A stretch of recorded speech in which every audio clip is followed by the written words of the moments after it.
Ever since Russia invaded Ukraine in early 2022, governments, analysts and populations across the world have wondered when and where the Kremlin might strike next. That answer has now become clear. Russia is not going to stop at Ukraine. Its President Vladimir Putin has his sights set on a much larger target, the NATO alliance itself. A Russian attack on a NATO nation is inevitable and could come sooner than expected, according to one of the most experienced and trusted intelligence experts in all of Europe, Germany's spy chief Martin Jäger. Jäger is a man with years of experience at the highest levels of politics. He served in Germany's Federal Foreign Office and Federal Chancellery, and has held positions as Germany's State Secretary of the Federal Ministry for Economic Cooperation and Development, as well as its official ambassador to Afghanistan, Iraq, and most recently Ukraine. Earlier this year, he was appointed the President of Germany's Federal Intelligence Service, BND, officially taking office on September 15, 2025, becoming just the 14th person to hold this title since the BND formed in 1956. When a man like Jäger speaks, the world listens, and on October 13, at the annual public hearing of the presidents of the Federal Intelligence Services in the Berlin Bundestag, Jäger had a stark and worrying warning to share with his fellow intelligence chiefs and the various lawmakers in attendance. In no uncertain terms, Jäger stated that a Russian attack on Europe could come at any moment, and that NATO needs to be ready to respond whenever that happens. We must not sit back and assume that a possible Russian attack will not come until 2029 at the earliest. For those who have been following the story of the Russian-Ukraine war closely, these words will sound familiar. Several other leading figures across Europe have expressed similar sentiments in recent times. Earlier this year, for instance, General Alexis Grinkowicz, commander of the United States European Command and Supreme Allied Commander Europe, warned that the world could be just a couple of years away from the outbreak of World War III, suggesting that Russia and China could launch coordinated attacks as soon as 2027. Grinkowicz, like Jäger, was speaking in Germany when he issued his warning, in the US Army Europe and Africa hosted conference in Wiesbaden to be precise, where he called on military and defense industry leaders to ramp up weapons production and development across the NATO alliance. NATO Secretary General Mark Rutte has also shared his belief that Russia could use military force against the NATO alliance within the coming years. Speaking at Chatham House in the United Kingdom, Rutte revealed, "In terms of ammunition, Russia produces in 3 months what the whole of NATO produces in a year. And its defense industrial base is expected to roll out 1,500 tanks, 3,000 armored vehicles and 200 Iskander missiles this year alone. Russia could be ready to use military force against NATO within 5 years." In a later interview with the New York Times, Rutte doubled down, stating that Europeans will have to learn Russian unless they can elevate their defense spending and strengthen their militaries to be ready to deter or fend off a forthcoming Kremlin offensive. Ukraine's President Volodymyr Zelenskyy has also repeatedly warned of the likelihood of a Russian attack against a NATO nation in the years to come. Zelenskyy feels that Ukraine is currently delaying Putin's plans and keeping the Kremlin war machine occupied, but that if Russia sees any sort of opportunity to test NATO's defenses, it will seize it, and NATO needs to be ready. All of these experienced leaders have spoken about a possible Russian attack against NATO sometime in the next 2 to 5 years, but Germany's head spy, Martin Jäger, worries that the Kremlin's campaign is already underway, stating, "We are already under fire today." The BND president believes that the lines between war and peace are becoming increasingly murky, explaining, "Russia is concealing its true intentions, but in fact it's probing our borders. At best, Europe is in a state of cold peace, one that could flare into a hot confrontation at any moment. We must prepare ourselves for further escalation of the situation." Jäger's comments echo those of the German Chancellor, Friedrich Merz, who said on September 29, "Let me put it in a sentence that may be a little shocking at first glance. We are not at war, but we're no longer at peace either." Just like Jäger, Merz argues that even though NATO troops are not yet on the ground fighting against Russian forces directly, and no official declaration of war has been made by either side, the relationship between the Kremlin and the NATO alliance can no longer be described as anything close to peaceful. The state of play may not be quite severe enough to be classified as war either, but sits somewhere in between the two extremes, as Russia is quite clearly taking sneaky yet solid steps to undermine the NATO alliance, destabilize European democracy, divide society, and strike fear, panic, and confusion into the general public. It does this in various ways, including the recent Russian drone incursions into NATO airspace in countries like Poland and Estonia, as well as cyberattacks, sabotage, and online disinformation campaigns. As Jäger notes, the means Moscow uses are well known: attempted manipulation of elections and public opinion, propaganda, provocations, disinformation, espionage, sabotage, airspace violation by drones and fighter jets, contract killings, persecution of opposition figures living abroad. The spy chief continued. The hybrid means Russia uses to achieve this are now ubiquitous. The frequency of these new individual incidents represents a new level of confrontation. A confrontation in which Russia regards us as an adversary and a belligerent party.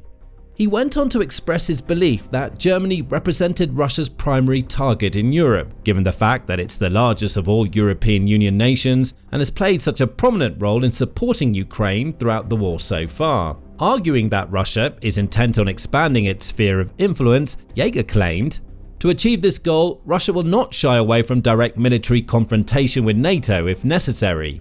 Sinan Selen, president of the German Federal Office for the Protection of the Constitution, BFV, agrees, calling Russia the main perpetrator in the preparation and implementation of acts of sabotage in Germany and other European countries. Selen went on to condemn Moscow's actions as undoubtedly aggressive, offensive, and increasingly escalatory, adding, "Russia is aggressively pursuing its political ambitions against Germany, the EU, and its Western allies. Russian services continuously adjust the levels of escalation of their activities with a strategic aim of weakening liberal democracies. As a result, we detect a wide range of espionage, disinformation, interference, sabotage, and cyber attacks conducted by foreign actors and states in Germany."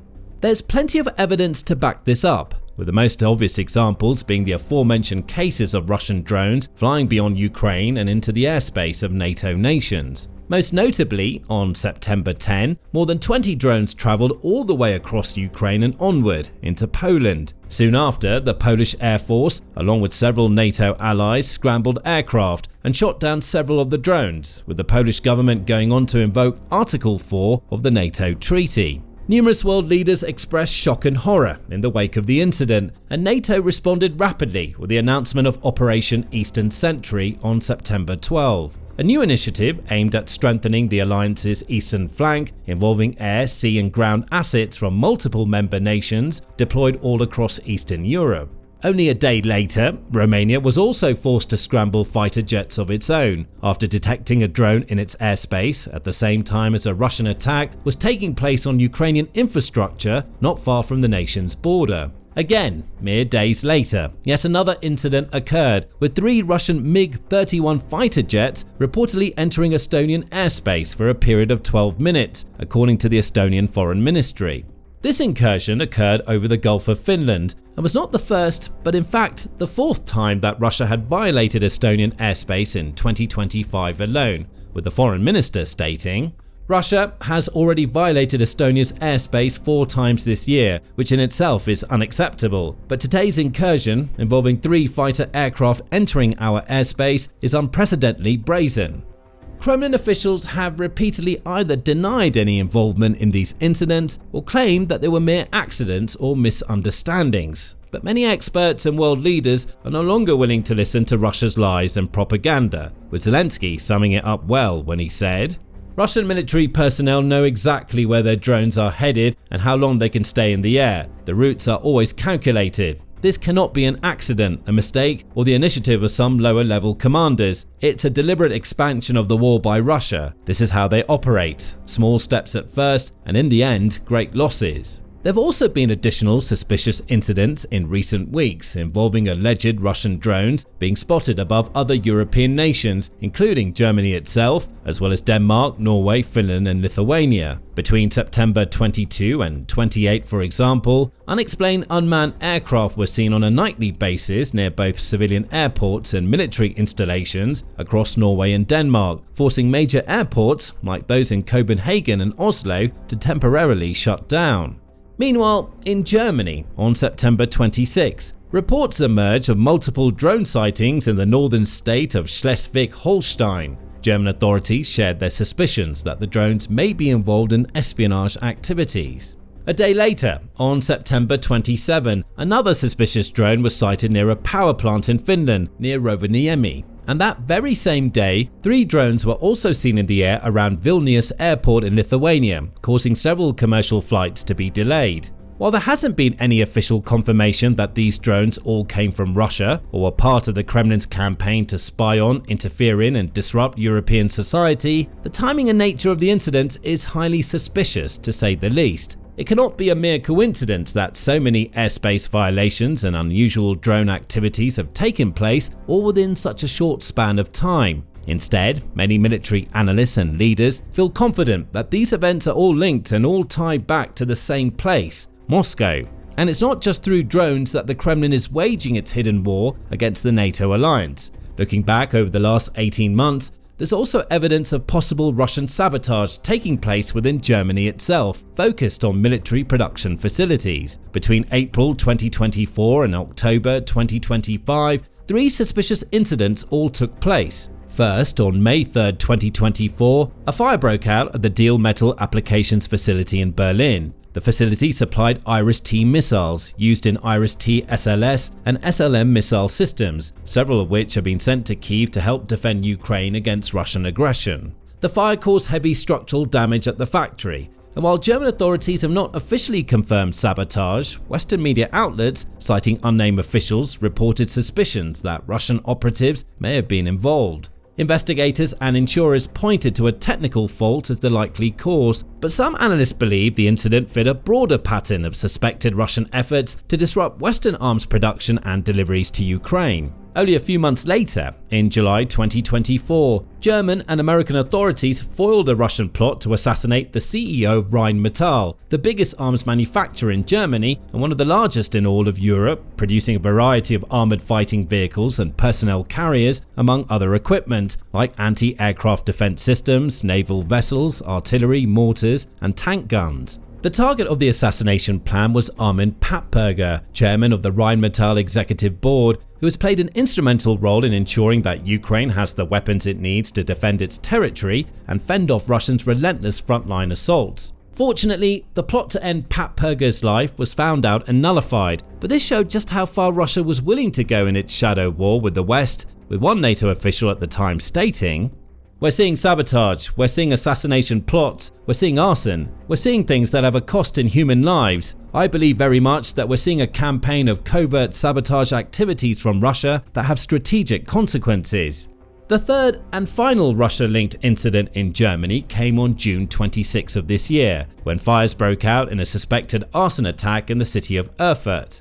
There, multiple Rheinmetall manned military trucks were set ablaze, and pro-Russian Telegram channels celebrated the incident and claimed responsibility. Reporting tied the attack to Russian operatives, though German authorities have not publicly confirmed Russian authorship, and police have since opened a sabotage investigation. In the previous 18 months, stretching back to 2022, only one similarly suspicious incident was recorded in the German defense industry, a cyber attack on Rheinmetall's civilian and industrial division headquarters in Dusseldorf in April 2023. Attribution was linked to the Black Bastard ransomware group, and German authorities did not officially pin the operation on Russian hackers, though analysts noted that the attack aligned with other Kremlin-affiliated cyber tactics. Germany has also made several arrests of Russian nationals relating to activities of sabotage and espionage since the war started, with one Russian arrested in Munich in January of this year over a plot to sabotage German tank production. More than 10 Russia-linked suspects have also been detained between 2024 and 2025, and this sort of thing is not only happening in Germany. Far and wide across Europe and within NATO member states' borders, Russia has been engaged in a long-running and multi-layered sabotage campaign, doing everything from targeting the supply lines of weapons for Ukraine to disrupting the course of democracy. Numerous security officials across Europe have highlighted this threat, citing incidents of Russian agents paying off local people to carry out risky crimes on the Kremlin's behalf. One NATO official noted an unprecedented escalation and spread of Russia's hybrid warfare, specifically involving physical sabotage of the supply lines of NATO weapons set to be delivered to Ukraine. They stated, "It's everything from point of production and origin to storage, to those who are making decisions, to the actual delivery. It's bold. Russia is attempting to intimidate our allies." And Russia is not afraid to use any and all possible tactics to achieve its ends. One incident, for example, involved Russian agents recruiting young men in Poland, contacting them over Telegram and paying them small amounts of digital currencies in exchange for completing various tasks. Those tasks range from relatively trivial matters like spraying graffiti messages around Polish cities to more serious crimes like planting surveillance cameras beside military bases and humanitarian aid routes or burning down Ukrainian-owned properties.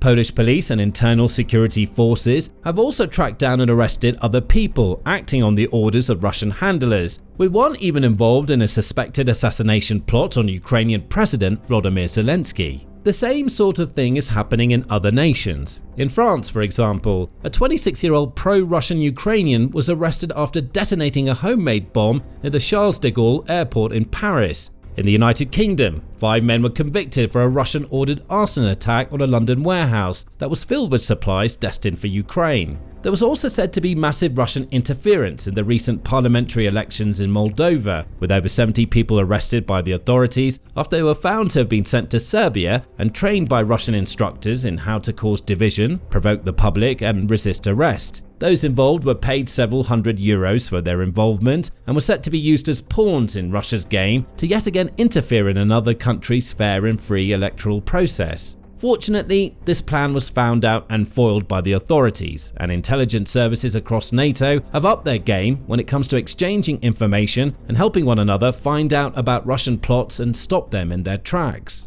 They're doing whatever they can to beat the Kremlin at its own game, to snuff out any and all traces of Russian disruption and interference. But they can't be everywhere at once, and there's no telling how many Russian agents could be acting across Europe at this very moment, unseen and unheard, sowing the seeds of chaos. Online too, Russian hackers and botnets pose a massive threat, as they're able to spread extraordinary amounts of disinformation, shaping narratives and influencing opinions far and wide. And this all brings us back to Martin Jäger, who admits that Russia's spies operate in ways that make it very difficult to trace an attribute, and that they're evidently doing whatever they can to influence German domestic politics and government decision-making, as well as influencing and interfering in other nations across Europe. In response, Jäger argues it's vital for the European Union and the NATO alliance to stand firm and fight back. Now, in his view, is the time for strength and decisiveness. At the same time, restraint and leniency are interpreted as weakness by our opponents such as Russia. We must draw the right conclusions from this. We must confront our opponents wherever necessary. To this end, we will take higher risks in a controlled and consistent manner. Jäger's overall message is clear. A hot confrontation between Russia and NATO could erupt at any moment, and he warns that the alliance is already under fire. It may not involve bombs and missiles just yet, with Russia instead using more surreptitious methods to achieve its devious goals. But the Kremlin is quite clearly in the process of undermining NATO in whatever ways it can think of. In response, the alliance cannot simply sit still and watch as its weaknesses are identified and exploited by the enemy. It must be strong, resilient, and ready to retaliate. Now, learn more about how Russia is running scared of the latest evolution in German military hardware, a next-generation tank killer that can turn Russian armor into mere confetti. Or, for a more of a big-picture look at how the war is progressing and what the coming months may hold, check out our in-depth breakdown of how Ukraine has slowly but surely turned the tide of the battle and how it may now be ready to push on towards victory. And finally, be sure to subscribe to our channel too, for more informative and insightful videos detailing the latest military news and developments from the front lines of Ukraine and other important locations across Europe, Asia, the Americas, and beyond.